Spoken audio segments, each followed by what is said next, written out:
Muito bem, vamos orar? Vamos orar, vamos pedir para Deus nos abençoar nessa manhã. Eu vou pedir para o nosso irmão Valdemar orar e pedir a graça de Deus. Senhor, nós te louvamos pelo descanso que tivemos, te louvamos porque o Senhor nos concede nesta manhã mais uma oportunidade de juntos estarmos na tua casa, estudando a tua palavra, nos preparando, ó Deus, para melhor te servir.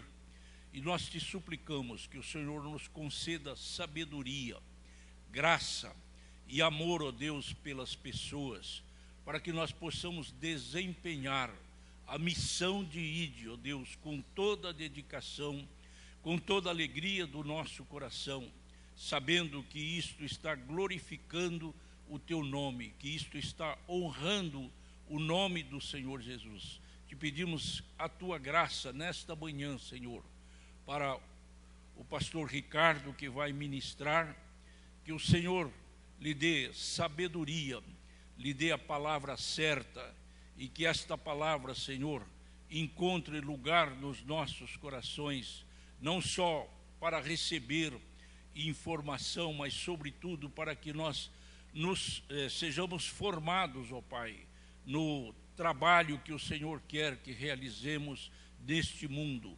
Pai amado, te pedimos que perdoes os nossos pecados e que nos encha da tua graça em nome de Jesus. Amém. Pode entrar o pessoal aí. Bom, é o seguinte, gente. Vocês estão animados ou não? Amém? A graça de Jesus jamais me faltará no coração. Quem lembra esse cântico? Eu só sei o começo, eu não sei o resto. Se eu puxar aqui, vocês vão até o fim ou não? Vamos cantar? A graça de Jesus jamais me faltará,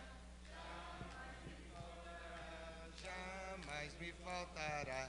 Eu canto noite e dia, dia e noite sem parar, com muita alegria, sem nunca me cansar. A graça de Jesus jamais me faltará, jamais me faltará no coração. O Magnes lembra, não lembra, Magnes? É da tua época, rapaz. Então vamos de novo. A graça de Jesus jamais me faltará, jamais me faltará, jamais me faltará. Eu canto noite e dia, dia e noite sem parar, com muita alegria, sem nunca me cansar. A graça de Jesus jamais me faltará, jamais me faltará no coração. Essa aqui é um dos últimos louvores que saíram agora, é recente. Muito bem, hoje é a nossa terceira aula teórica. Então, nós estamos construindo um tripé, porque os pequenos grupos da nossa igreja, eles vão partir do princípio de um tripé.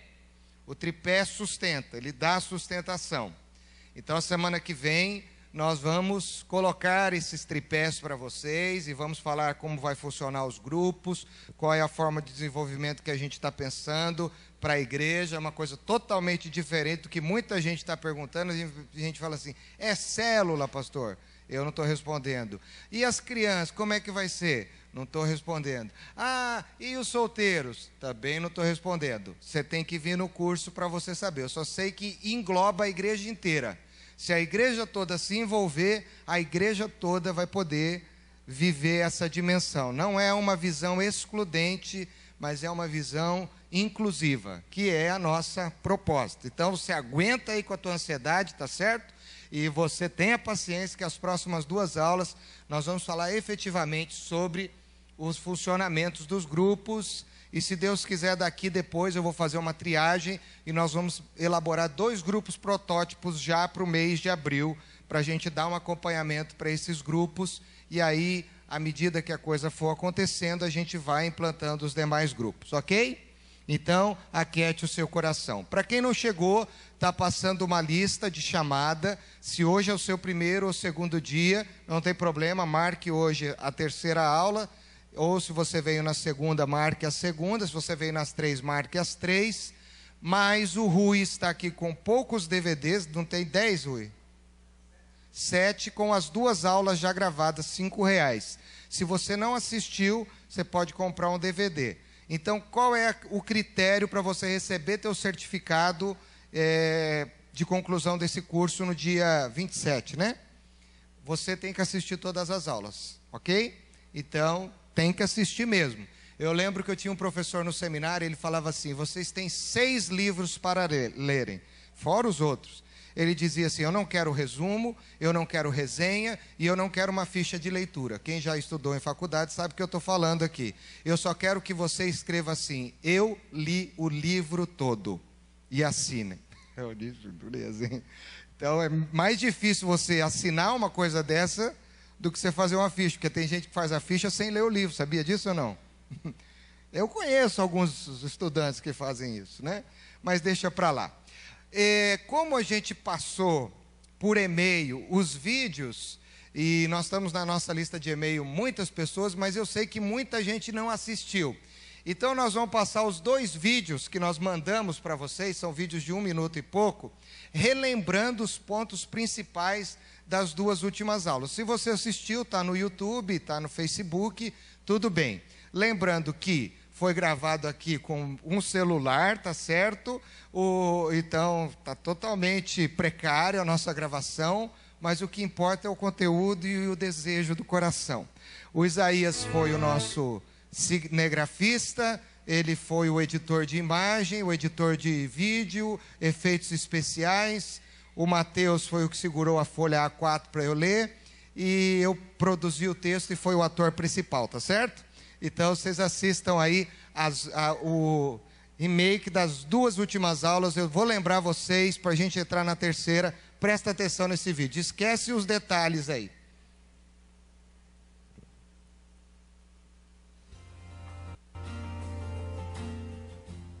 Olá, meu querido amigo e irmão. O nosso próximo encontro se aproxima. Pode aumentar, né? Eu tenho certeza de que ele vai ser tão proveitoso quanto o primeiro. Estamos começando a trilhar uma longa jornada e, para isso, precisamos dar um passo de cada vez, para que, como igreja, possamos cumprir o ID de Jesus. Em nosso primeiro encontro, fomos desafiados a compreender a visão de Deus sobre o cuidado em relação à sua criação. Aprendemos que onde a presença cuidadora de Deus se estabelece, o caos é extinto e tudo entra em plena e perfeita ordem. Aprendemos que temos a missão de não só cuidar do que Deus criou, como a natureza e os seres humanos, mas, sobretudo, devemos amá-los como Deus os ama. Aprendemos que Deus se manifesta usando pessoas, confiando a elas tarefas, dons e direitos.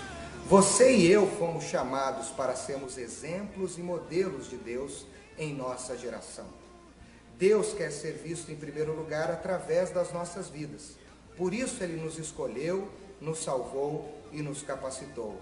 Temos um chamado para que, através do poder de Deus e através do seu amor, minimizemos o caos estabelecido, não só em nossa sociedade, como nas famílias que a compõem. Fomos chamados para ajudarmos, amarmos e acolhermos aqueles que precisam de Jesus. Para isso, eu quero te convocar a estar conosco no nosso próximo encontro, no próximo domingo, às 9h30 da manhã. E não se esqueça do nosso grande desafio, sermos uma igreja integradora, discipuladora e evangelizadora. Que Deus te abençoe, em nome de Jesus.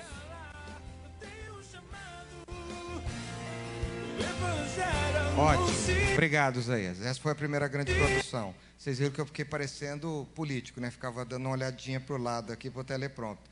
Agora nós mudamos o foco de visão do ator principal. Vamos ver se vocês vão perceber, tá bom? Segundo vídeo.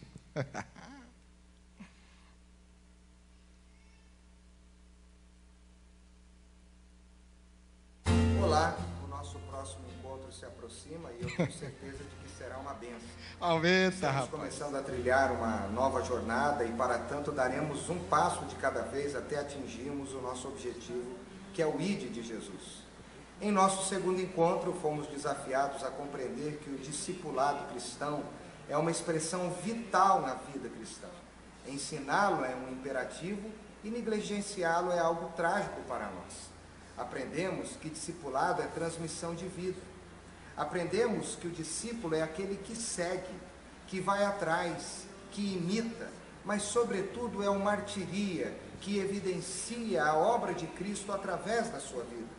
Aprendemos com o exemplo de Moisés e Josué que o discipulador ensina propositadamente o seu discípulo sendo servo, dando a ele oportunidades de crescimento, instruções através da Bíblia, experiência, que o discipulador é alguém que estabelece um relacionamento de proximidade com o seu discípulo e que o inspira, acima de tudo, a ter uma missão de vida, que é fazer outros discípulos, reproduzir a si mesmo várias vezes. Nas palavras de um missiólogo norte-americano, compreendemos muito bem que a igreja evangélica brasileira está realizando em seus dias. Ele afirma que a igreja nasceu como um fato na Palestina, veio para a Grécia e tornou-se uma ideia, foi para Roma e tornou-se uma instituição, foi para os Estados Unidos e tornou-se um empreendimento, veio para o Brasil e tornou-se um evento. E é isso que nós não queremos. Atualmente a igreja brasileira está sofrendo porque não acata o discipulado como verdadeiro estilo de vida cristão. Os crentes estão desafiados a fazer discípulos e, por assim dizer, estão tranquilos com a sua maneira de ser e não querem fazer discípulos.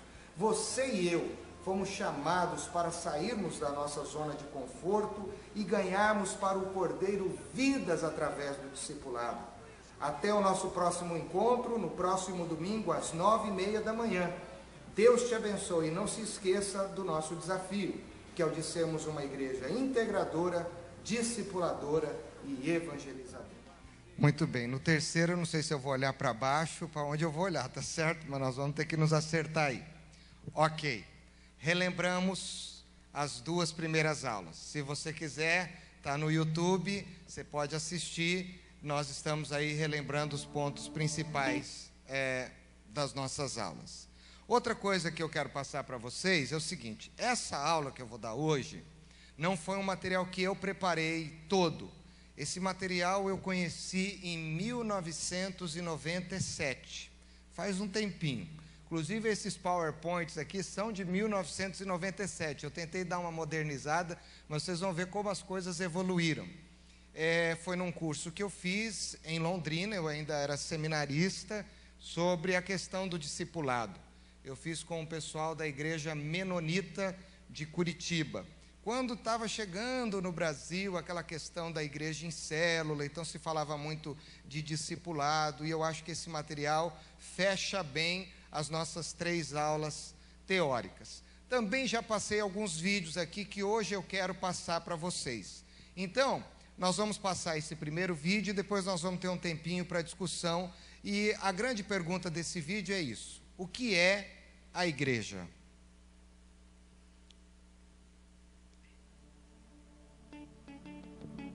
O que é a igreja? A igreja é um prédio? A igreja são os pastores? Ou a equipe? A igreja é a música? A tradição? Ou os ministérios?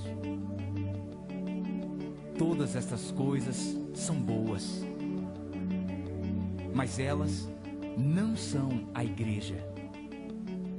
Sem elas, a igreja ainda continua aqui. Por quê? Porque você ainda está aqui. A igreja é você. A igreja é você com um propósito. A igreja é você em uma missão.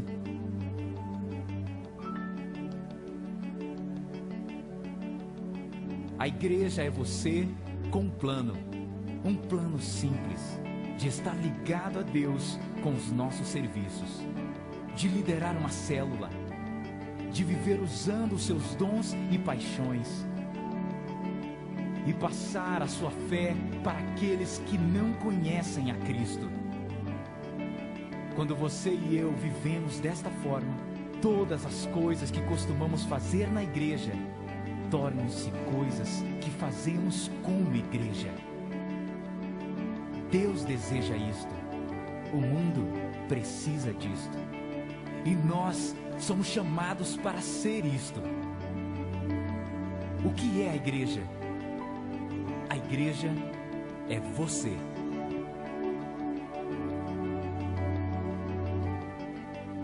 Muito bem. Talvez muitos já tenham assistido esse vídeo, mas alguns talvez ainda não. Mas para os que já assistiram e para os que ainda não assistiram, eu queria que você conversasse com a pessoa que está perto de você aí. O que te chamou mais atenção nesse vídeo? Pode compartilhar isso com ela, em nome de Jesus. Faça isso. Quem estiver mais longe aí, com dificuldade, senta perto. O que é a igreja? O que chamou a tua atenção nesse vídeo?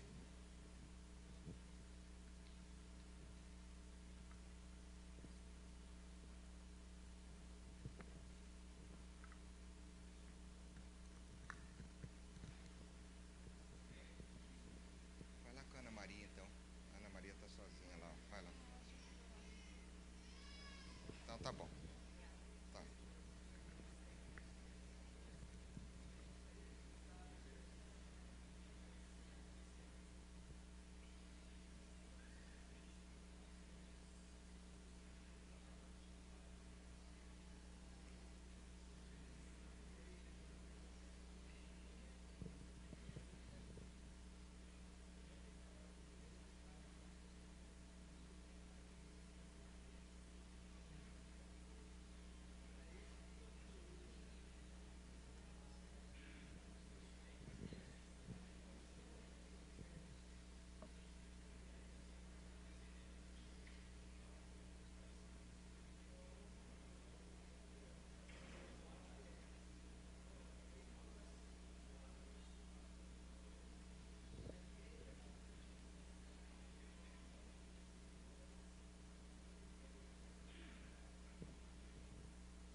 Ok?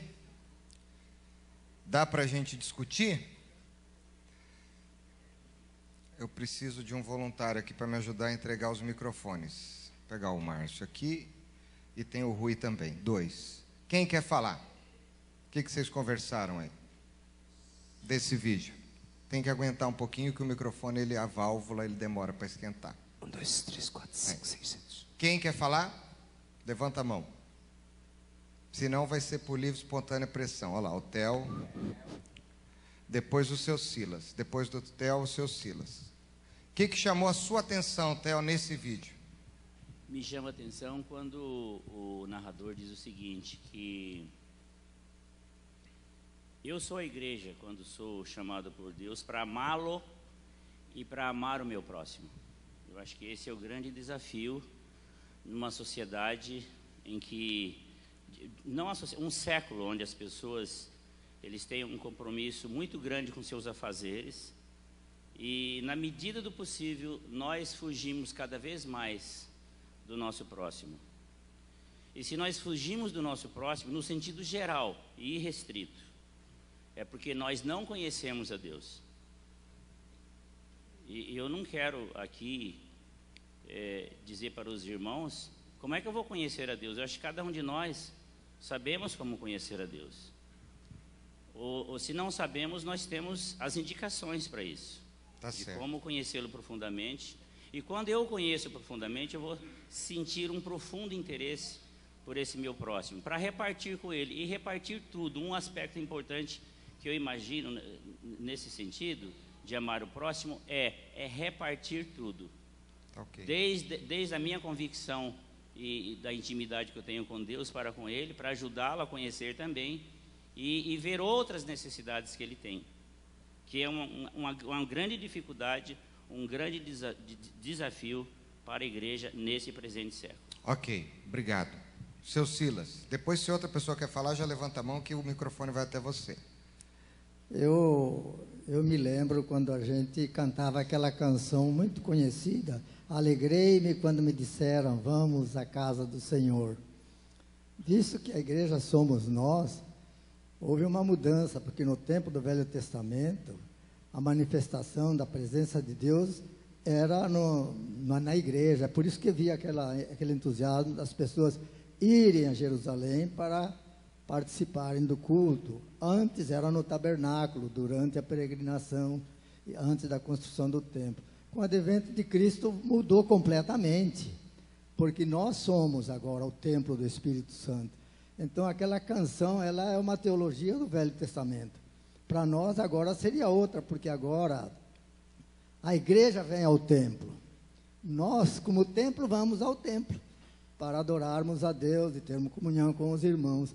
Não é porque Deus está aqui, porque Deus está onde nós somos. Amém. Então voltou novamente a ser um tabernáculo móvel, aonde Deus habita. Glória a Deus. Maravilha. Mais alguém? O Alberto Ringues e depois a Luísa. Leva lá para o Alberto. A Luísa está mais perto. Fala, Luísa. No vídeo, eu entendi que se a igreja é você, se nós somos a igreja, então nós podemos ser igreja tanto aqui dentro como lá fora. Sim. Lá fora, a gente pode ser igreja até na fila do banco. Como diz, né, que o que a gente aprende na igreja ou dentro de casa, você pode passar essa missão de como é viver com Cristo. Sim. Né? E dentro da igreja, a gente pode ter ligação, reunião, comunhão, renascer e aprender a liderar em células e ser modelo. Amém. Que bênção. Alberto. De acordo com o vídeo, ele diz que cada um é a igreja, né? Ele diz, você é a igreja. Então, assim como o corpo é composto da unidade chamada célula, a igreja é composta de células. Quer dizer, cada um de nós é uma célula que, integrados, compõem o corpo maior que é a igreja. Então, a igreja é a unidade, que somos nós, cada um de nós, e a igreja é, ao mesmo tempo, o corpo, que é a integração de todas as células. Por isso que ela é chamada o corpo de Cristo. Tá ok. Pastor, o que me chamou a atenção foi a palavra, e nós estamos aqui. Tá certo. Muito bem. Boas as considerações de vocês. Vamos lá, então, para a nossa aula.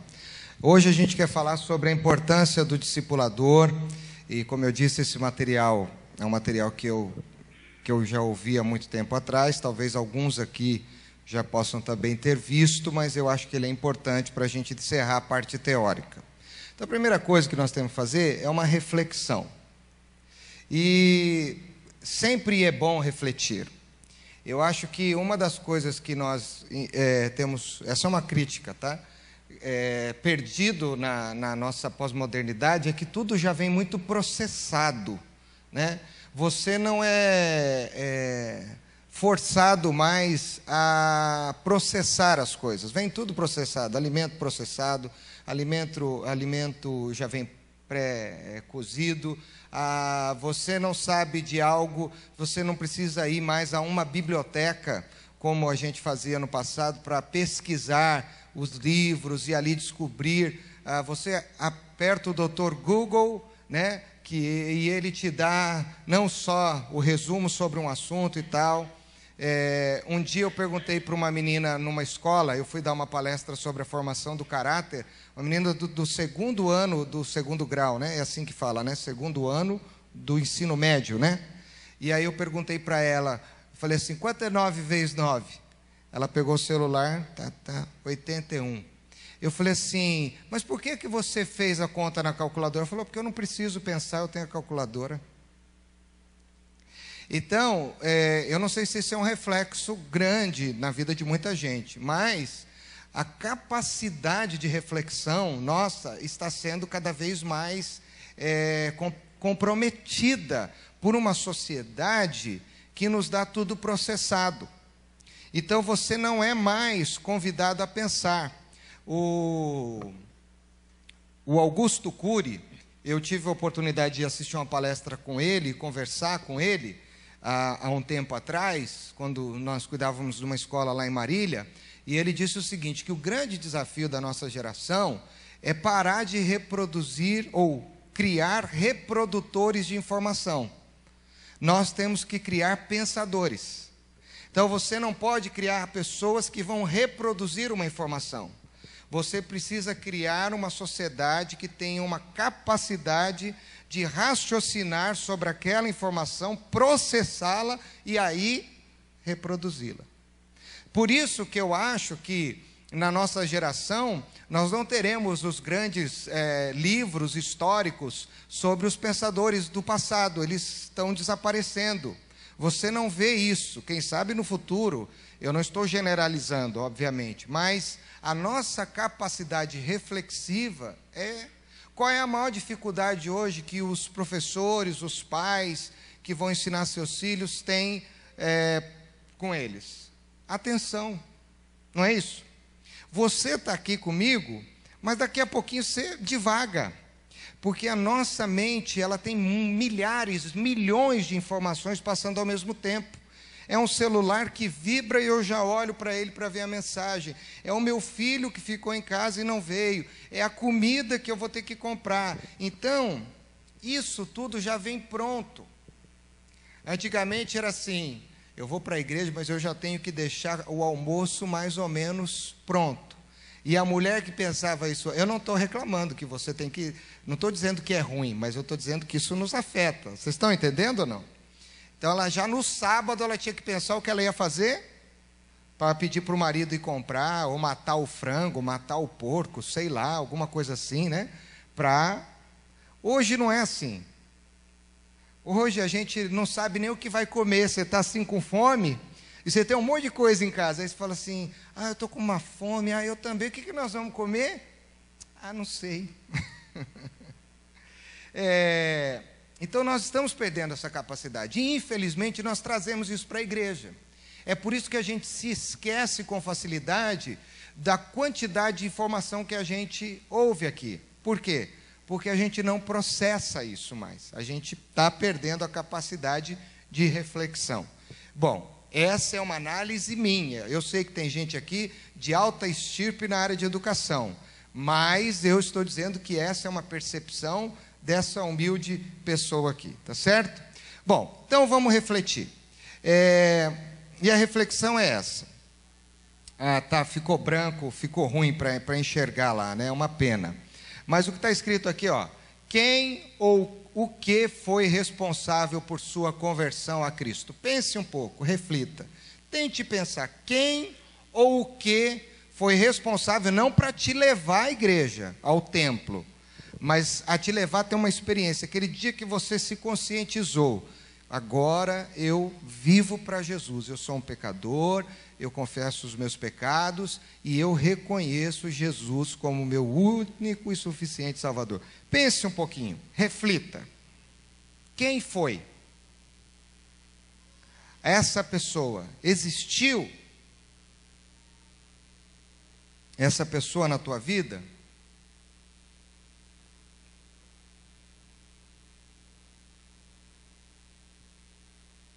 Quem ou o que foi responsável por sua conversão a Cristo? Pensou? Alguém quer falar? Não é para delongar, falar foi na igreja, foi meu pai, foi minha mãe, essa coisa assim, simples. Irmã Horaci.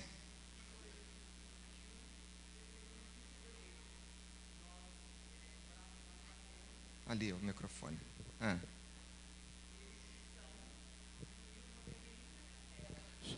Ele reunia toda a família que morava na fazenda para pregar para a família. E ele tinha assim, uma coisa que eu admirava muito e que eu admiro até hoje, o hábito do culto familiar. Todos os dias ele botava as 3 crianças sentadas num banquinho, porque a casa de fazenda é bem à vontade. E ele lia um texto da palavra, explicava para as crianças, todos pequenininhos, como eu, nós somos todos da mesma idade, e cantava um hino e fazia uma oração. Isso ficou na minha mente, eu fui converter muito mais tarde, mas aquilo eu nunca pude esquecer, o exemplo que eu tive. Do seu tio? Do meu tio. Que ninguém ouviu. Mais alguém quer falar? Mais uma pessoa quer compartilhar? Quem ou o que foi responsável? O Arthur ali, ó. Aqui, ó. Depois a irmã Cecília. E aí a gente encerra essa parte interativa. Arthur, por gentileza. Essa conversão minha foi feita através do meu filho. Ele mudou, se converteu sem eu ficar sabendo, foi para um acampamento de jovens em Belo Horizonte, através do irmão meu que já era convertido, voltou batizado sem eu saber, e a vida dele mudou tanto que eu achei ele estranho, assim, vou ver o que é. Fui à igreja para conhecer, senti uma paz muito grande, e dali eu senti vontade de me converter também. Glória a Deus. Aleluia. O responsável pela minha conversão foi uma irmã, vizinha minha. Num momento difícil, eu fui até a casa dela para lamentar as minhas dificuldades. Ela me ouviu e, quando eu terminei o meu relatório, ela foi incisiva. Você precisa de Cristo. Eu retruquei, porque eu era católica praticante, e ela então falou do Cristo vivo para mim. Isso ficou no meu coração. Amém. Olha só, daqui a pouco a gente vai falar sobre uma estatística. Ah, tem mais uma, eu não tinha visto. Então a última, a Ângela. Fala, Ângela. Uma pessoa que era desta igreja e trabalhava comigo, na mesma escola que eu. E pelo exemplo de vida dela e o falar de Jesus dela para mim, eu me rendi. Olha que interessante. Então, olha, as pessoas geralmente vão para a igreja e numa parcela mínima por causa dessas questões aqui. Isso aqui é uma tabulação internacional, ó. Por uma necessidade, eu estou passando por um problema, uma enfermidade, uma crise conjugal, uma situação. Ah, eu fiquei sabendo que o culto lá é legal, é bonito, o culto é animado e tal, é gostoso. Você já viu alguém convidar alguém para ir na tua igreja? Antigamente fazia isso, né? Quando eu era jovem, eu fazia, vamos lá na minha igreja, lá tem o pastor, é mais animado, tem banda, é legal, a gente não é católico, mas é legal e tal. Você queria usar um monte de argumento para falar para a pessoa ir assistir o culto, né? O pastor pode ser alguém que traga alguém para a igreja, uma visita que você recebe de alguém que te convida, alguém que quer fazer um estudo bíblico com você. Hoje existem essas metodologias, principalmente os testemunhos de Jeová, eles começam por aqui. Antes de levar a pessoa para lá, para o salão do reino que eles falam, eles começam a oferecer um ensino bíblico do jeito deles na casa da pessoa. Você sabia disso ou não? Os mormons também usam a mesma metodologia, né? É uma campanha evangelística, como... eu só lembro de campanha evangelística do passado, né? Porque não que eu seja velho, mas é porque quando eu era pequeno eu vivia essas experiências. A campanha do estudantil do Testamento de Bolso, com aquelas combis, passando o filme Jesus, o pessoal ia para as praças, os corais, o Grupo M, que até hoje existe, mas antigamente era uma coisa muito maior, né? As campanhas do Billy Graham e outras mais... atividades da igreja. Eu fui convidado para ir num jantar de casais, eu fui convidado para ir num encontro de solteiros, eu fui passar um dia numa chácara. Então, na pizza, ocupa esse pedaço aí, ó. Então, tudo que a gente faz dentro da igreja é, percentualmente, o que tem menos impacto de atração e principalmente de mudança de vida no outro. Se vocês perceberam, os 5 ou 4 comentários que nós ouvimos, ninguém mencionou a igreja. Ninguém mencionou. Um dia eu fui numa igreja e lá sozinho, eu estava andando na rua, e tem esse tipo de testemunho. Não estou dizendo que não tem, mas ganhou de lavada aqui a seleção do quê? A seleção do amigo ou do parente. Ou seja, a seleção do relacionamento.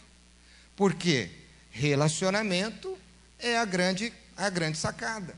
É o meu tio que eu conhecia, foi uma pessoa que eu comecei a confiar nela, nós já falamos sobre isso, o meu filho, né? Então, veja bem, são vários exemplos que afirmam essa grande questão.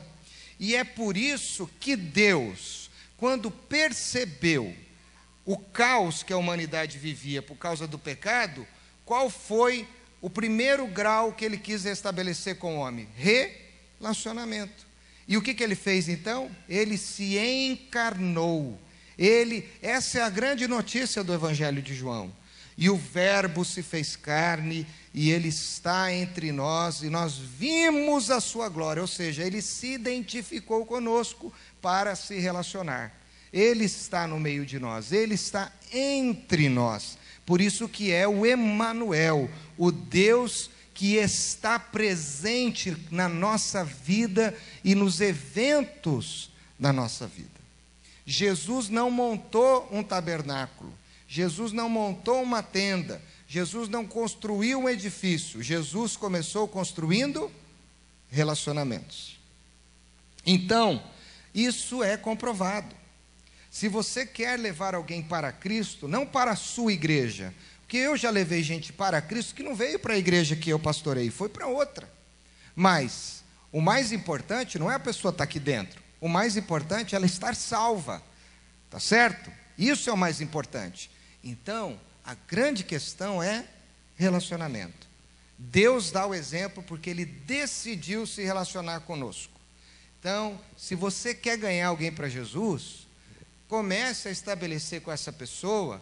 Se você já tem, que bom, mas agora de uma forma proposital, comece a desenvolver com essa pessoa um relacionamento, mostrando um pouco mais, sendo martiria, mais algumas evidências, e isso já foi dito aqui, que te fazem ser essa pessoa diferente.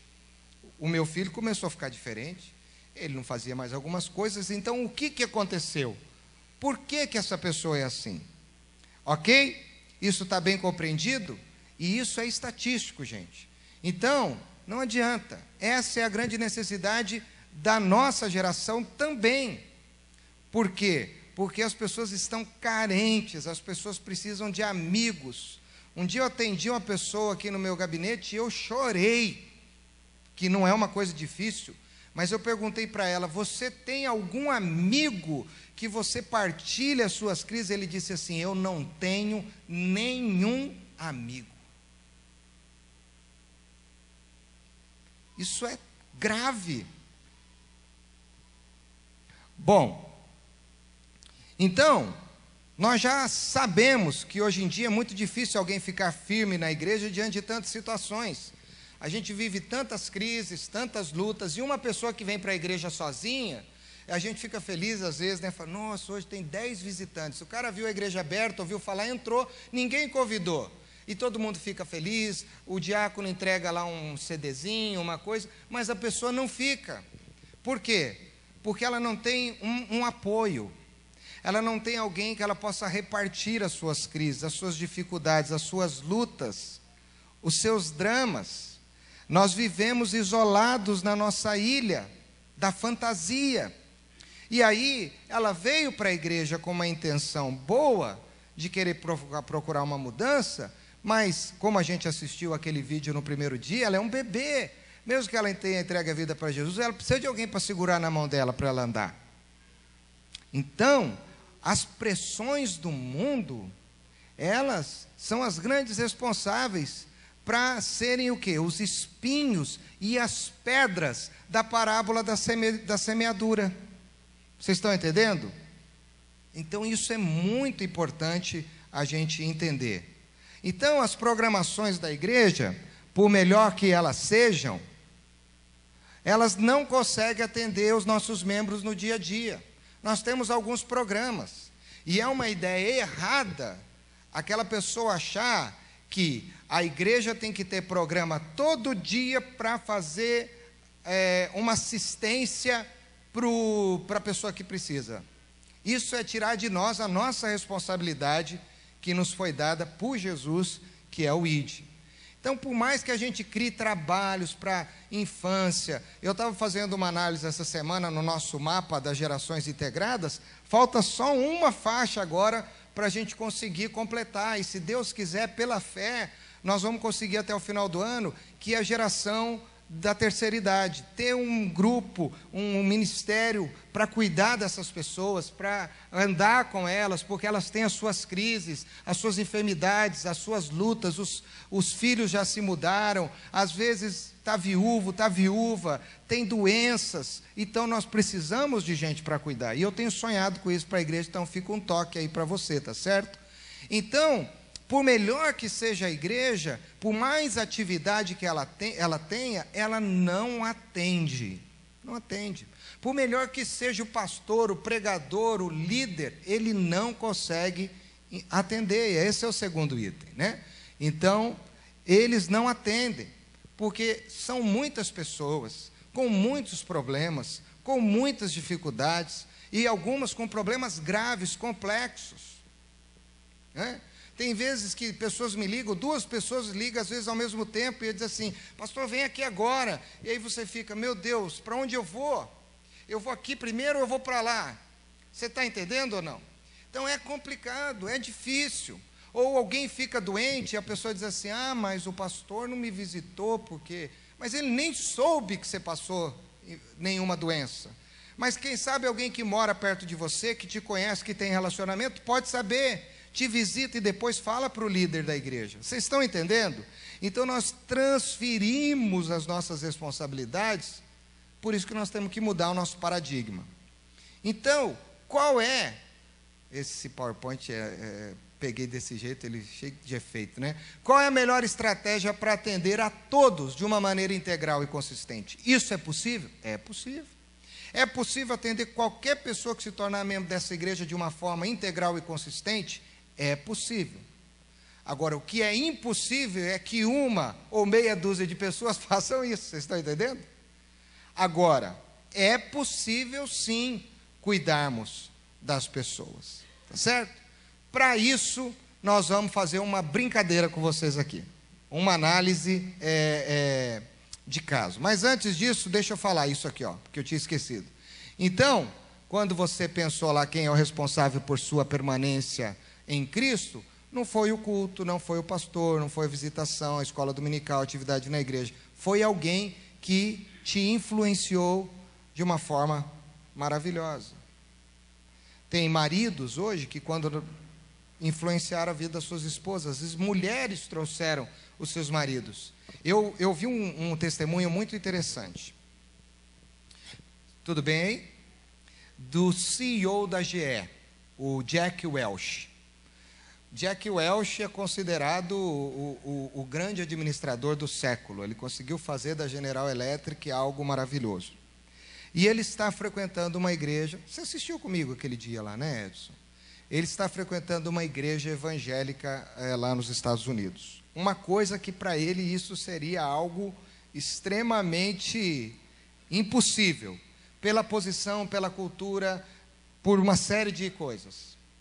Mas um dia a mulher dele foi convidada por uma amiga para ir num culto que essa igreja tem de manhã. Essa igreja tem mais de 20 mil membros, deve estar com uns 35 mil, então eles têm vários cultos e tem um culto da manhã. A mulher foi e gostou.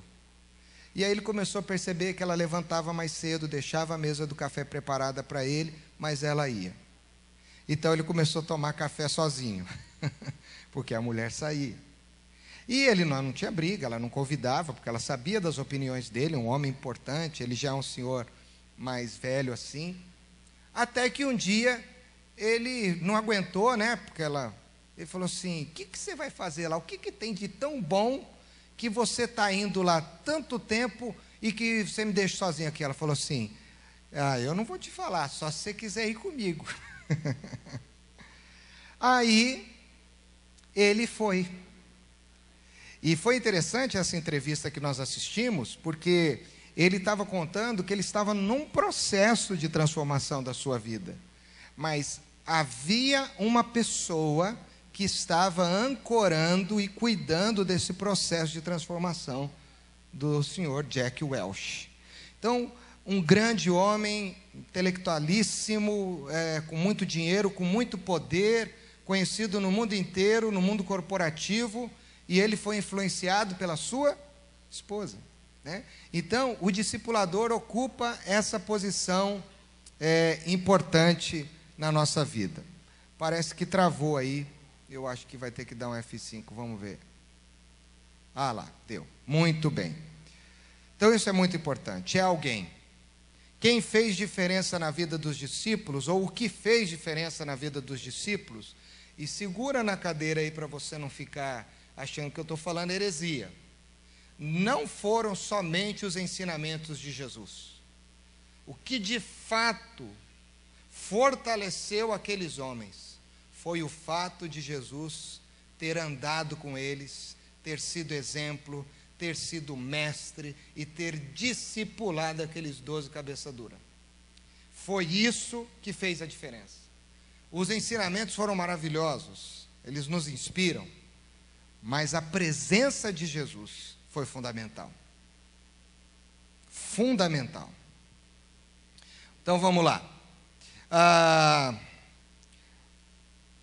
Vamos fazer um trabalho em grupo. Não sei se vocês estão conseguindo enxergar, é que eu estou olhando para aquela tela lá e está ruim para mim. Precisamos elaborar um plano de levar João ou Maria, um homem ou uma mulher, para a maturidade espiritual. De uma pessoa que nasceu de novo, que entregou a vida para Jesus, de uma pessoa indefesa, de uma pessoa para uma pessoa madura, capaz, que essa é a grande proposta da igreja, de levar outros a Jesus e ensiná-los o passo para a maturidade.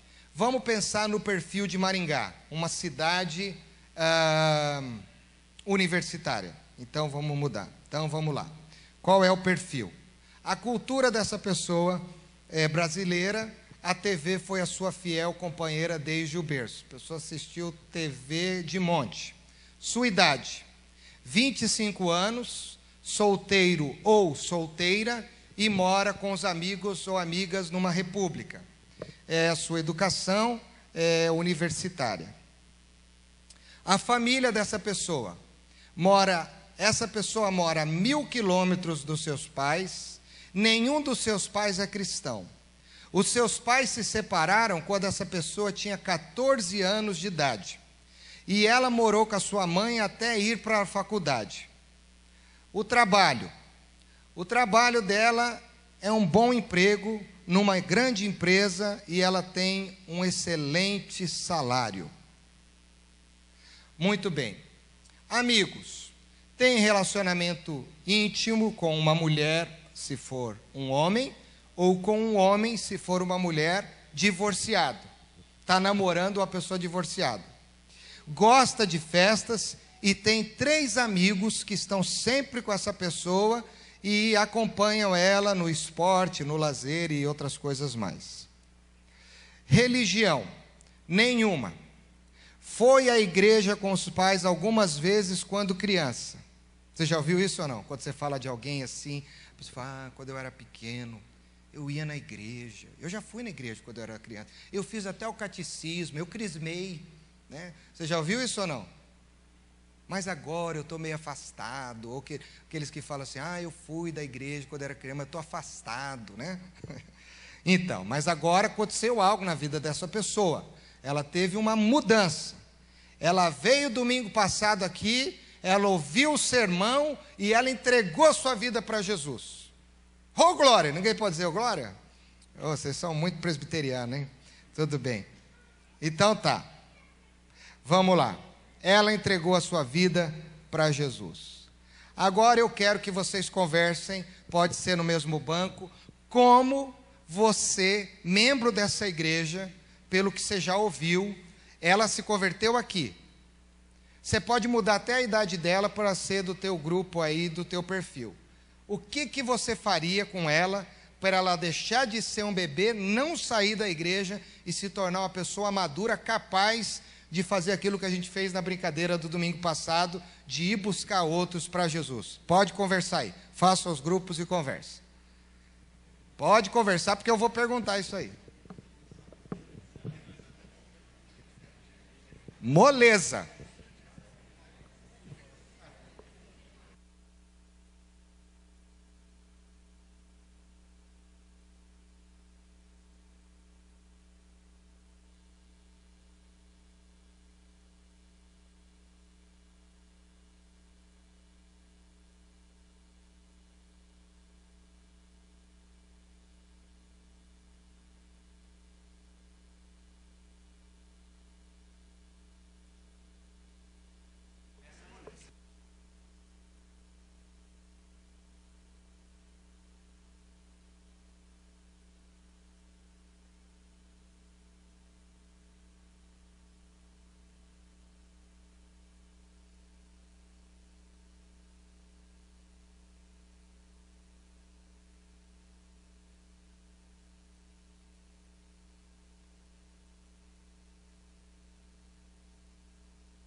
pense que essa pessoa também pode ser do teu perfil de relacionamento, tá certo? Não tem problema.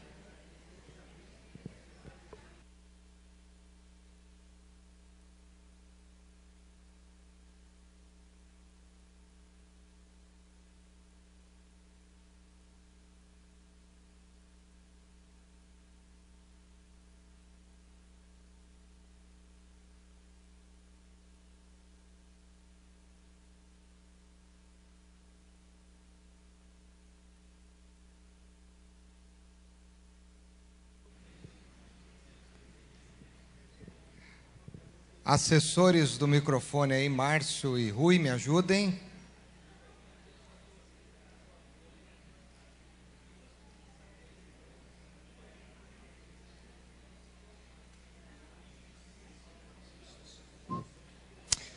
Muito bem, gente. Vamos lá? Quem não falou ainda pode falar. Lá atrás, a Maíra, lá atrás. Maíra e o Marco Aurélio. Fala, Maíra. Vamos ouvir agora, irmãos. O que a gente conversou aqui, que eu acho que é a base do que está sendo falado, né? Essa pessoa, a gente se identificou bastante, porque seria uma pessoa da nossa faixa etária, tudo. E o que ela mais precisa é conviver com os irmãos. Ela precisa sair desse convívio, né? Desses 3 amigos que influenciam ela numa vida mais mundana e começar a conviver com os irmãos da igreja em momentos sociais também, né, fora do culto, porque aí ela vai ver como que o crente se comporta, como que é a vida do cristão. É a única forma dela se inteirar, né, com o pessoal da igreja, é convivendo também fora, né, e dessa forma ela ter prazer em vir aos cultos, né, não se sentir sozinha também. Muito bom. Quem mais quer falar? Vamos lá, quem não falou ainda, levanta a mão. Aqui, ó. Casal Saura Santos. Fala, Silvia. Eu falei assim que eu acho que a minha primeira atitude seria me aproximar através do esporte, que é uma coisa que ela gosta. Então vamos começar a correr, andar de bicicleta, sei lá. Alguma coisa assim. E daí a irmã Horaci falou de trazer essa pessoa para dentro de casa, porque é uma pessoa que não teve referência de família, né? Pelo jeito assim, mora em república, o pai é ausente, então ela passar a conviver conosco, né? Como família e sentir vontade mesmo de estar junto, ver assim, o namoro dela é com uma pessoa divorciada, então assim, o que realmente é uma família? Porque certo. Ela está desacreditada na família. Exatamente. Né? Muito bem. Vamos lá, gente. Vocês são pensadores. Eu quero ouvir, porque as contribuições são importantes.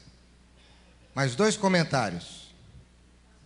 Olha lá, dá um microfone para você. Sei que ela fala alto, mas ela vai falar no microfone.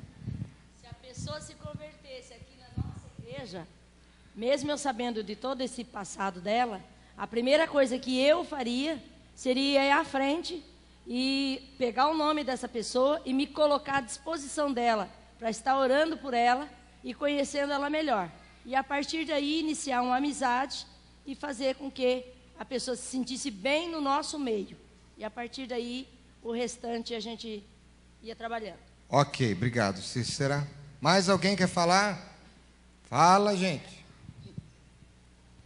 Fala que o teu servo ouve. Aqui a Silvia, outra Silvia, Silva Caldas. Espera aí. Tá. Não é para você dar, assim, tudo bem, eu quero saber o que você vai fazer com essa pessoa. Então você pode fazer um comentário negativo da igreja, mas é o que você vai fazer, o que vocês vão fazer com ela, para ela chegar maduro.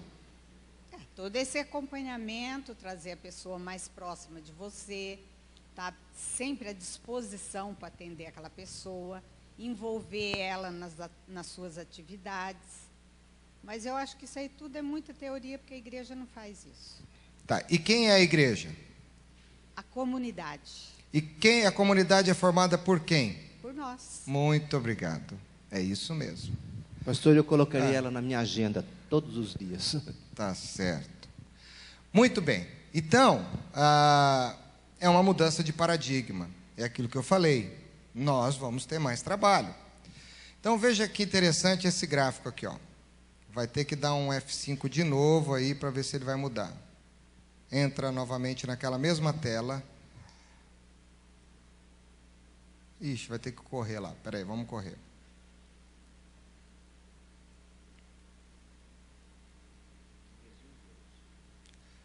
Vocês vão anotando aí, tá bom? Anota aí. Aqui. Então, é isso aqui. Então, a gente vai fazer o quê? Qual que é a nossa ênfase? Os pequenos grupos que a gente chama de PG.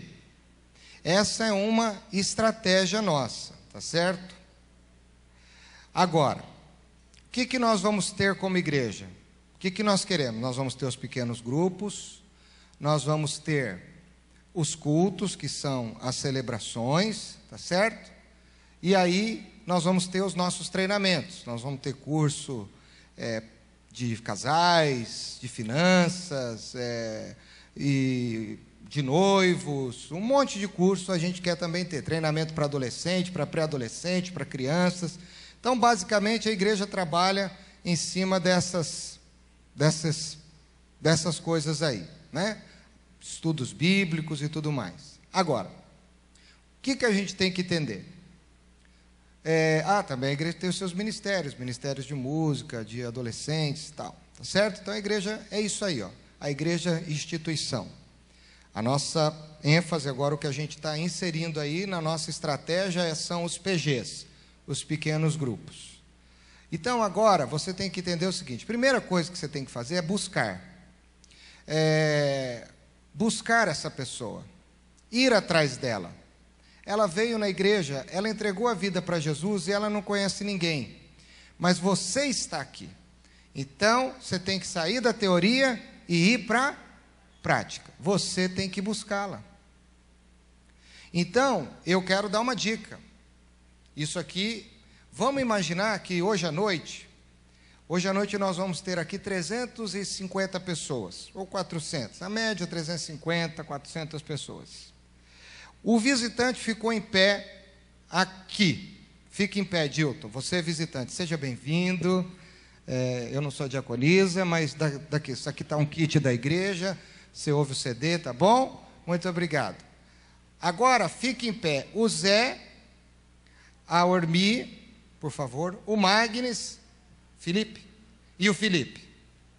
Ele está cercado por 4 anjos. Espero.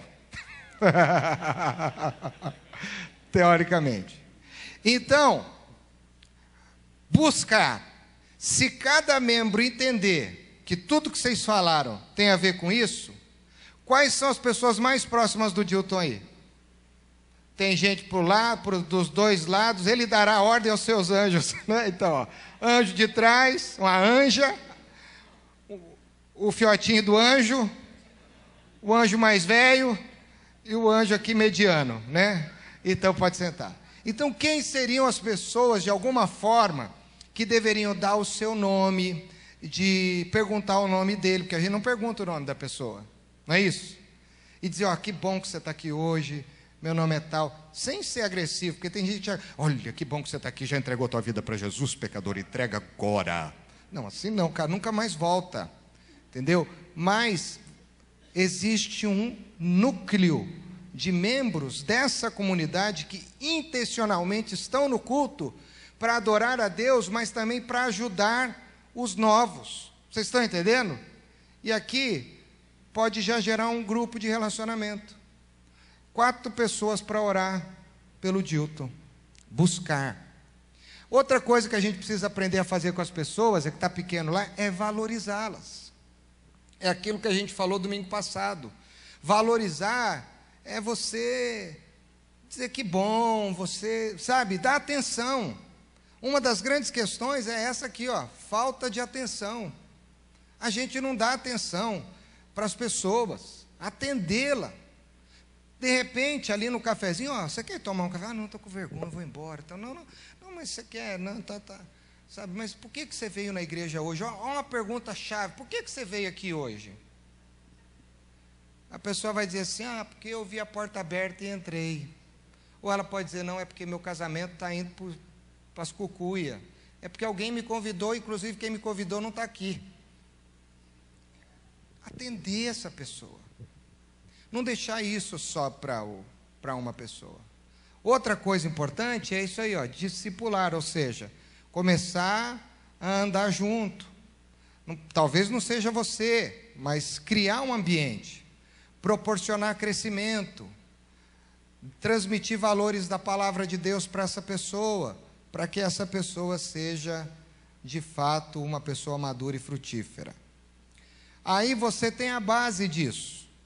Qual é a base? Lá em cima são as bases mais espirituais, teóricas. Vamos para a base de baixo, que é interessante, Você tem que orar por essa pessoa. Você ora por ela. Você começa a orar intencionalmente por ela. Você vai convidá-la a participar de eventos da igreja que tem a ver com a necessidade dela, ou fora da igreja, tá certo? Eventos de comunhão. Pode ser na igreja ou pode ser na tua casa, comer um peixinho assado, comer um churrasquinho, comer uma tortinha, comer uma pipoca, tomar um chá, tomar um café, tomar uma água gelada, sei lá o quê. Se ela é uma pessoa do teu perfil, alguma coisa assim que você possa estabelecer uma amizade com ela. Eu vou falar muito isso semana que vem sobre perfis, tá? Outra coisa, ofereça curso. Se ela tem problema em alguma área, olha, aqui a gente tem um ministério que atende isso aí. Você podia participar disso, né? A igreja tem o quê? Ela tem teatro, ela tem artes, ela tem música, ela tem uma série de coisas que atraem. Então, usar isso para atrair essa pessoa. E também apresentá-la para os líderes estarem focados, liderança, saber quem são os líderes da igreja, ajudá-la, fazer uma integração. Isso é muito importante. E tudo isso tem que gerar o quê? Isso aqui, vida na vida. O que a pessoa precisa é vida gerando vida nela. É isso que vai impactá-la. Não foi a mensagem do pastor, não foi nada. Foi alguém que intencionalmente quis discipulá-la. Tá certo? Então, isso é o mais interessante. Nós vamos fazer isso através dos pequenos grupos, mas também através da nossa mente. Cuidado das pessoas. As pessoas precisam de cuidado. Aqui é uma enfermaria. Eu fui sexta-feira trocar o pneu do meu carro num lugar que eu nunca tinha entrado. Eu fui lá porque eu fiquei sabendo que estava uma promoção lá e era só sexta, aquele negócio de só sexta. E cheguei lá, né? E o cara falou assim para mim, 30 minutos eu troco o pneu do teu carro. Fiquei das 2 às 5 lá em pé. E o cara era da congregação cristã. Mas ele sabia quem eu era e eu não sabia quem ele era. Aí ele começou ali, eu tomei um café. O café não estava muito bom, não. Não vou falar de onde é, porque o café era de cedo. Aí tomei uma água, não tinha lugar para sentar, e eu fiquei no balcão dele lá. Aí ele perguntou assim para mim, brother, né? Você é pastor, né? Eu não tinha falado nada. Eu falei, eu sou. Como é que você sabe? Eu fui num casamento de uma irmã da nossa igreja lá, você que fez o casamento. Que legal, tal. E eu nem lembro de quem eu fiz o casamento também, não lembro, porque ele falou, porque eu sou da congregação. Aí começou a me discipular. E ele começou a contar toda a história, como a congregação, o cara sabia tudo. Eu nunca vi ninguém saber mais da congregação que nem esse cara. Que os primeiros cultos eram italianos aqui no Brasil, que começou no Paraná, essas coisas eu sabia, mas... E ele começou a falar lá dos estados, lá fora, e começou a falar dos hinos, e ele começou a falar, e e aí só faltou ele falar para mim assim, você está fora, né? Você tá... Quê? E ali eu só quieto ouvindo, que bom, né? Aí eu até falei, porque quando eu era pequeno, Eu estudei a bona na congregação, aprendi a solfejar, né? Porque onde eu morava não tinha para onde ir, eu não ia na católica, então eu ia lá estudar a bona. Dó, tal. E aí eu já ganhei o cara, é mesmo, é bona, eu toco saxofone. Eu falei, na banda? Ele falou, não é banda, é orquestra. Deu a bola fora com o cara, né? Então, só que assim, tempo todo que eu fiquei lá, ele ficou, aí na hora que o carro foi ficar pronto, o cara falou assim para mim, tá com um problema aqui num negócio aqui, vai demorar mais 40 minutos, tem que consertar. Eu falei, ai meu Deus, aí começou. Então, saí evangelizado.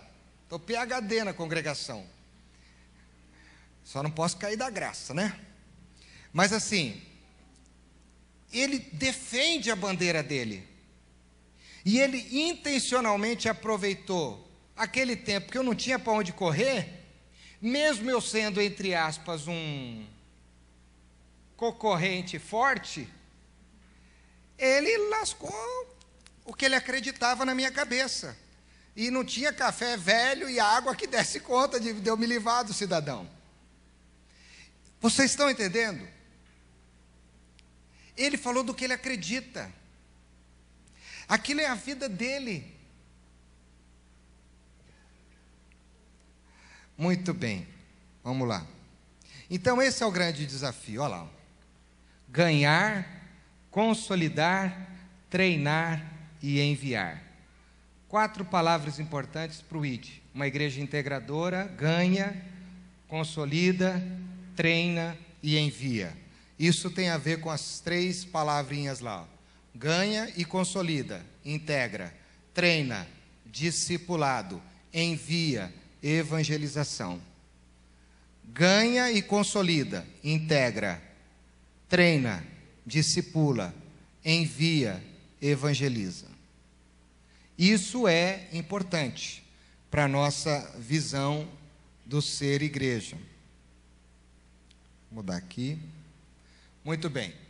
E aí, vamos imaginar que é uma jornada, a gente falou isso na primeira vez, é uma jornada, eu estou falando isso nos vídeos. Tem a celebração? Tem. Mas a celebração não é tudo. Então, você tem que ganhar, consolidar. E aonde a gente vai poder ter esse ambiente aqui na nossa igreja para essas pessoas caminharem seguras e felizes? Tem um carinha... Eu achei interessante uma coisa que aconteceu terça-feira. Os mais conservadores me perdoem, mas eu achei legal. Alguns adolescentes vieram para a igreja, sabe do quê? De skate. Para alguns, nossa, mas entrar de skate na igreja é blasfêmia. Mas eu prefiro um adolescente numa terça-feira à noite de skate aqui, do que numa esquina, com os amigos que estão cheirando uma cocaína, fumando um baseado. Essa é a minha visão. Aqui dentro do templo, não, mas em outro ambiente. E o meu filho, o Mateus, ele veio no Clube Kids, no culto da Terça Dia Esperança. A primeira observação dele foi: pai, os meninos foram de skate, um dia eu posso ir de skate na igreja? Falei, pode? Oh, meu Deus. Os presbíteros estão me olhando, estou brincando. Porque a gente tem que entender que cada geração, cada pessoa tem uma necessidade, uma cultura, uma forma de ser e de existir. E nós precisamos criar um caminho para cuidar dessas pessoas. É por isso que nós estamos tendo pessoas especializadas para cuidar dos adolescentes, dos pré-adolescentes, das crianças, dos adultos, e queremos ter da terceira idade. O da terceira idade, não desmerecendo, ele pode não vir de skate, ele pode vir com uma bengala porque tem dificuldade de andar, meu pai entrava, ele pode vir com a ajuda de alguém, não é? A criança, que é criança, a primeira coisa que eu falo para o Arthur, a hora que ele desce do carro, é assim: não corre, é um código. Sabe o que ele entende? Dispara. Eu fico lá no colégio esperando as crianças saírem, e tá tudo. Vocês acham que as crianças estão tudo sentadinhas assim, esperando os pais? Assim, com a perninha cruzada. É assim, né? E aí aqui na igreja a gente fala assim: não corre, menino. Aqui não pode correr. Aqui não pode entrar de skate. Aqui não pode usar boné. Aqui não pode. Aqui não pode. Até que um dia que ele vai falar o quê da igreja? Eu não quero mais. Eu estava falando com o Robson num jantar delicioso que eles ofereceram essa semana para nós lá na casa deles. Não sei se o Paulo vai lembrar dessa época, não que você seja mais velho, tá certo, Paulo? Mas pela sua experiência, sim. Mas eu me lembro que na minha adolescência, quando eu não estava na escola ou em outro lugar, sabe onde eu queria estar? Na igreja. Era muito gostoso estar na igreja.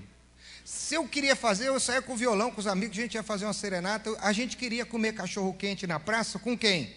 Com os amigos? Na igreja. A gente entrava num Fiat daquele 147, ligava uma fita do Milad com aquele tojo que fazia assim, né? E a gente achava aquilo o máximo, ia tudo para a praça, 7 pessoas dentro de um Fiat 147. Era lindo, era bom, era gostoso. Por quê? Porque alegrei-me quando me disseram, um dia nos teus átrios valem mais que 1000. Os nossos jovens não querem mais ir na igreja. Vocês estão entendendo, irmãos? É uma mudança de paradigma. Aqui tem que ser um lugar gostoso para eles também, não só para nós. Aonde que é a melhor estrutura nossa? Viabiliza quem? Uma faixa etária da igreja. Então, se a gente quer criar uma jornada, nós temos que preparar o caminho, tem que preparar o terreno. E tem que quebrar paradigma. Porque hoje a criança pode andar de skate, mas eu não tinha skate, eu já brinquei com aquela rodinha de carrinho de rolemã e uma outra, não tinha nem para rolemã. Sabe carrinho de feira? Pegava a rodinha, fazia um pauzinho assim com um trequinho virado assim, não sei se alguém já viu isso. Você jogava a rodinha e ia brincando com a rodinha assim, ó. Eram os meus brinquedos. Mas imagina na igreja presbiteriana do Calvário, em 1980, eu com meus 6 anos de idade, entrar lá e o pastor Bonésio Ribeiro, com aquela toga preta dele, todo sério, me vê entrando na igreja com aquele trequinho assim. Eu estava morto. Pecado. Então, irmãos, Jesus incluía as pessoas do jeito que elas eram. Depois ele mudava elas. A prostituta, ele recebeu ela prostituta. Mas ela deixou de ser prostituta. Então essa moça ou esse rapaz que vocês discipularam, ele entrou namorando, amando aquela pessoa, com seus amigos, não precisa perder na hora. Mas ela vai ser transformada. E isso dá trabalho. Estou terminando aqui essa parte, né? Eu esqueço que é aqui que eu tenho que mudar. Então olha só que coisa interessante, irmãos. O novo convertido precisa, e isso que é uma coisa que nós vamos começar a entender. Não tem 5 meses para esses passos, 15 dias, 20 dias, pode ser 1 mês, 2, 3, 1 ano, 2 anos. Mas o discipulador, a visão do discipulado na igreja, precisa levar, através do estilo de vida da igreja, a pessoa a entender esses 4 pilares importantes. No desenvolvimento, tem gente que não vai reconhecer de cara, reconhecer a sua forma errada de viver, abandonar as práticas erradas da sua vida sem Cristo, incorporar uma nova postura, um novo estilo de vida, uma vida diferente, porque agora diz que é de Cristo, e buscar a estatura espiritual de Cristo, que é o grande exemplo do discipulado, ser parecido com Jesus. Então, o que algumas igrejas hoje oferecem? Elas oferecem para as pessoas uma proposta de mudança através de grupos e tal, só que as pessoas não abandonam a velha vida. As pessoas não adotam o estilo de vida do reino. E as pessoas não se desenvolvem. Aquela pessoa que está na igreja há um tempão, mas é fraca na fé, que é uma coisa de louco. Talvez aqui em Maringá isso não aconteça. Então, através do discipulado, intencionalmente, eu quero fazer isso com essa pessoa. E isso leva tempo. Pode ser com alguns, dependendo da madeira, demora mais, né? Vocês estão entendendo? É o processo de ensino e aprendizagem. Tem gente que aprende mais rápido, mas tem gente que aprende mais devagar. Mas não é porque o outro tem mais facilidade e o outro tem mais dificuldade que eu vou deixar de ensinar. Jesus fez isso com seus discípulos. Lucas, eu acho que ele captava assim, memória fotográfica. Pedro já não era tanto. E alguns não são nem mencionados, porque devia entrar por aqui e sair por aqui. Então, como o novo convertido vai alcançar isso? Aqui, ó. Ele vai alcançar isso não dessa forma. Tem muita gente que procura livro, né? Procura mensagem, compra CD. E hoje em dia tem muita gente desenvolvendo esse tipo de espiritualidade, os sem igreja. Ele desenvolve uma espiritualidade autóctone, com as suas características e sustentação própria. Eu não quero igreja, eu não quero saber de pastor, não dou dízimo, não concordo, aquele povo lá é tudo hipócrita, eu não vou para a igreja. Mas o aprendizado via leitura é 8% só de capacidade na vida de uma pessoa. Uma pessoa que se desenvolve assim é uma pessoa autossuficiente. Só que ela ainda é carente, ela não tem relacionamento. A gente tem um monte de gente que nos assiste pela internet, que não vai à igreja, que só assiste pela internet. Mas a gente quer desenvolver o quê? Relacionamento. Qual foi o propósito de Deus criar o homem? Para se relacionar, né? E aí, como ela não tem um relacionamento, ela não tem uma referência. E se ela não tem uma referência, ela se perde de vez em quando. Ela lê muita bobagem, ela é discipulada da forma errada, ela ouve qualquer coisa. Então, precisa de alguém para mostrar o caminho. Então, isso é muito importante.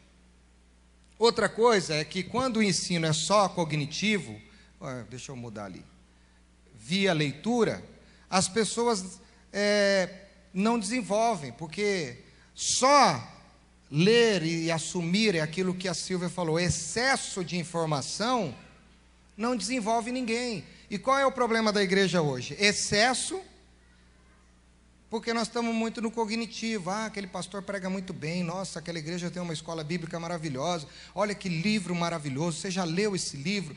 E aí tem muita gente que confunde isso com espiritualidade desenvolvida. Não, espiritualidade desenvolvida se desenvolve no relacionamento e na experiência viva.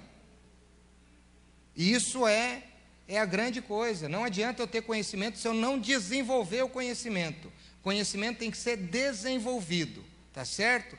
E aí você tem um monte de gente na igreja assim, ó, criança na fé, fracassa nos problemas. Você já conhece aquele crente que está na igreja que sempre está com cara de fracassado? Não nessa, né? Em alguma igreja. Porque é muito fraco, não desenvolve, né? Não consegue superar os problemas.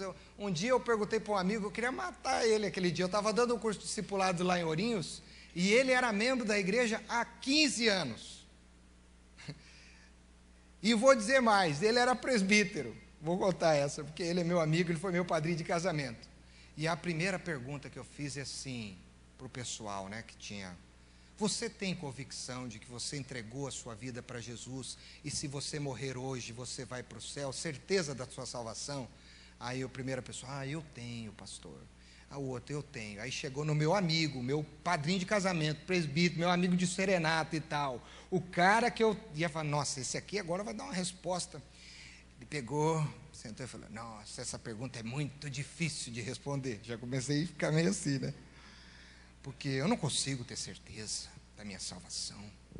Eu não posso ter certeza de nada. E começou a ir por esse caminho. E eu tive que interromper ele. Eu dei uma bronca nele, porque ele era meu amigo. Falei, cara, a primeira coisa que você precisa ter é a convicção pela fé de que quando você se arrependeu dos seus pecados e confessou Jesus Cristo como seu Senhor e Salvador, você foi salvo. Então você tem que ter convicção disso. Mas é difícil. Não sei porque eu parei de discipulá-lo. Estou brincando. Mas então, irmãos, é duro, né? As pessoas procuram remediar e não prevenir, tratamento sem dor. Então, é aquele crente que quer ir para a igreja para não ser tratado. O pastor começou a pregar alguns sermões exortativos, eu vou para outra igreja, ele está batendo muito no meu lombo. Ou alguém começa a pegar muito na minha ferida, não, eu não, porque tá louco, eu não vou nessa igreja. Por quê? Qual é a ênfase também da pós-modernidade? O bem-estar. Bem-estar é tudo. A gente quer se sentir bem.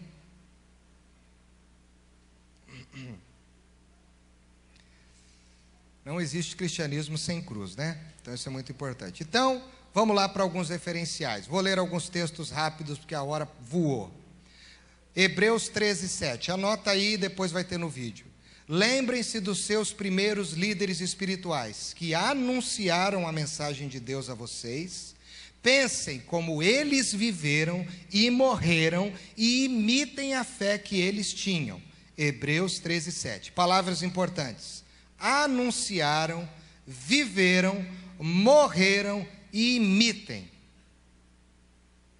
Eles não só anunciaram, mas eles viveram. E eles viveram até a morte. Imita, meu irmão. Quem está disposto, né? Então, outro conceito. Mateus 28, 19 e 20.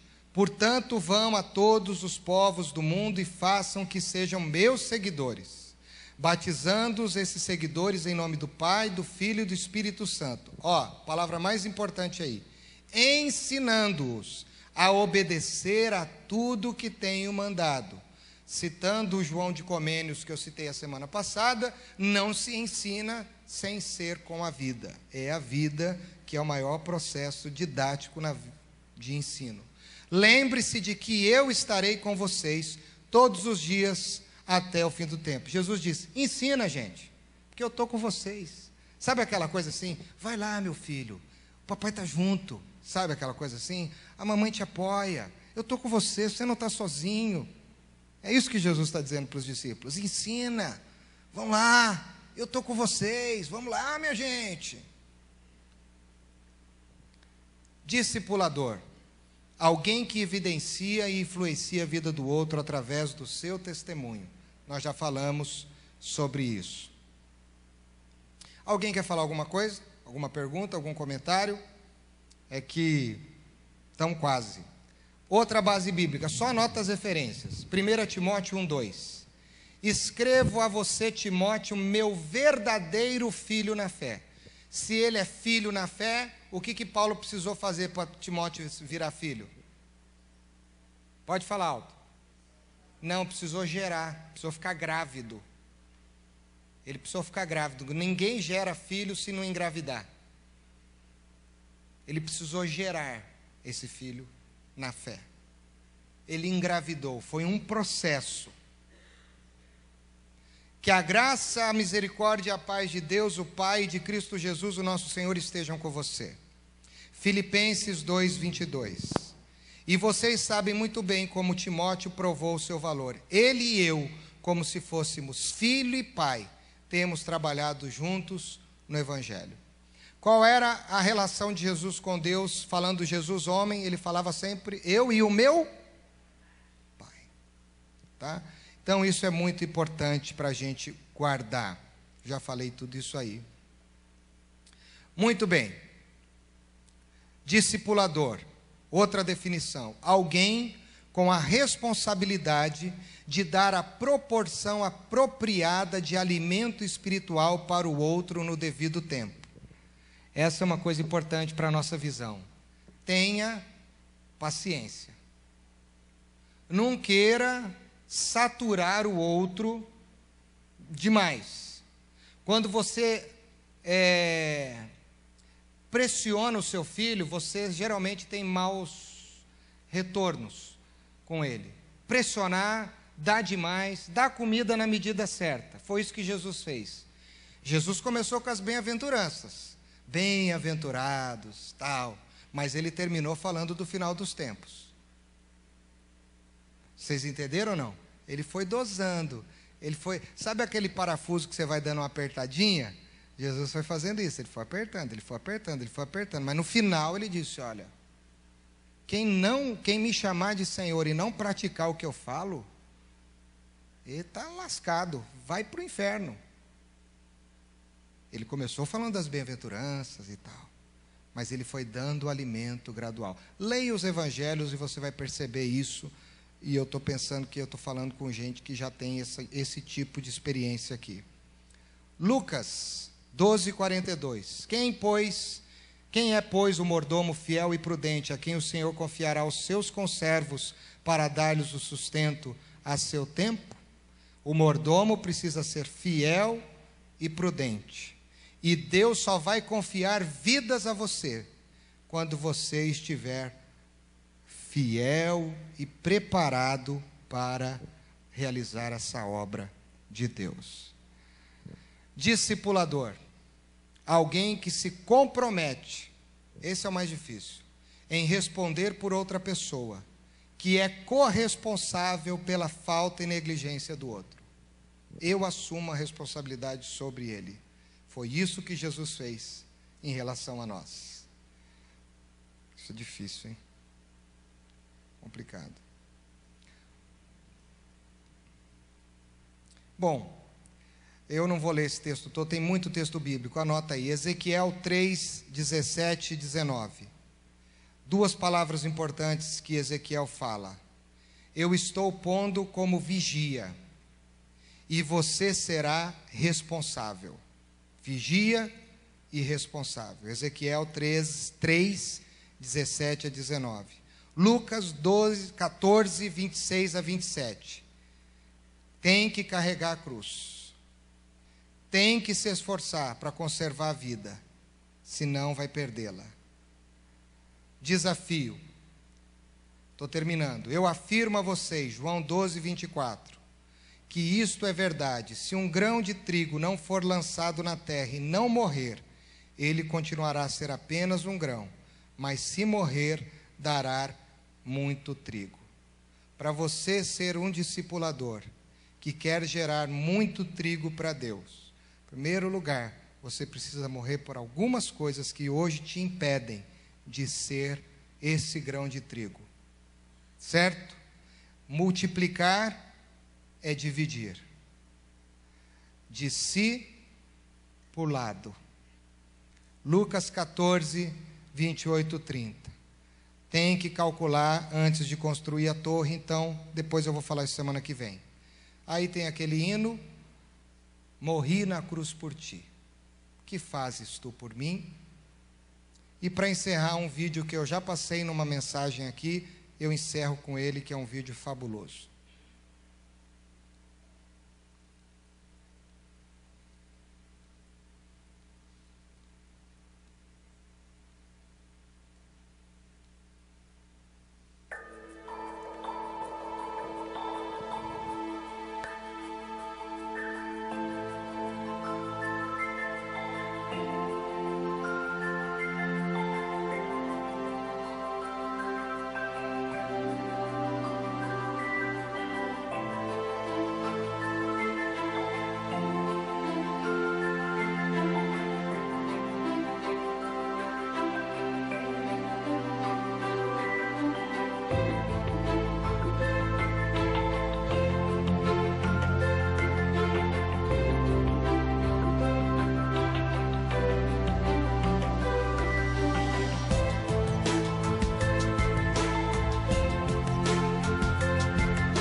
Para quem não tinha assistido, maravilhoso esse vídeo, né? Muito bom, muito bom. Tem no YouTube e na hora da edição dos DVDs vocês vão ter. Então, irmãos, na semana que vem a gente vai começar a falar sobre como vai funcionar essa questão do discipulado aqui, de uma forma bem mais clara, vocês vão entender. Hoje a gente terminou os princípios desse tripé que a gente falou. Hoje à noite, domingo passado, eu falei sobre o leproso, que o desafio de uma igreja integradora é integrar qualquer tipo de pessoa. Eu até pus um vídeo no YouTube essa semana engraçado, de um cara, de um case, que ele não tem tempo para ninguém, e ele está à beira da morte. Hoje eu vou passar de novo aqui. Hoje eu vou falar o seguinte: o desafio de uma igreja integradora é priorizar pessoas. Porque nós estamos coisificando as pessoas e pessoalizando as coisas. Então nós vamos aprender a descoisificar pessoas e pessoalizar, e coisificar as coisas. É isso? Não sei se é isso, mas é isso que eu quis dizer, você entendeu? Difícil isso, né? Eu ensaiei em casa, mas não deu certo. Vamos ficar em pé então? Vamos orar?